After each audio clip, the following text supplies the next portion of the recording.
La température du terrarium est l'un des éléments les plus importants pour le bien-être de votre animal. Nous vous conseillons l'achat d'un thermomètre qui servira à observer la température de votre terrarium. Il faudra en prévoir un en zone chaude et un en zone froide. Suivi d'un hygromètre, si l'espèce de votre reptile en nécessite, afin de contrôler le taux d'humidité, et un thermostat pour maîtriser la température du terrarium. Nous allons vous présenter les deux thermostats les plus vendus sur notre site. Le thermostat simple, prévu pour la maîtrise de la température, et le thermostat multiple, prévu pour la maîtrise de la température et de l'humidité. Chaque prise est indépendante les unes des autres. Vous trouverez tout d'abord le fusible. En cas de panne de l'appareil, vérifiez qu'il n'est pas grillé.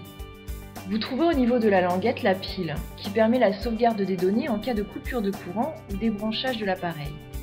Si vous rencontrez un problème au fur et à mesure du temps entre la pile et le fusible, vous pouvez les racheter dans le commerce s'ils ne fonctionnent plus.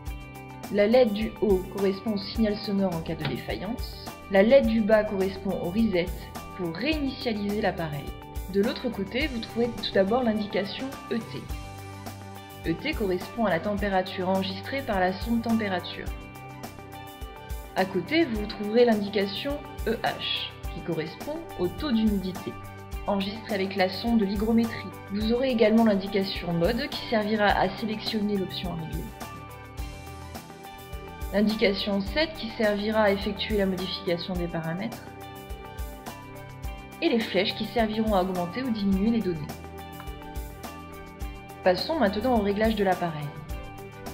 Une fois l'appareil branché, retirez la languette.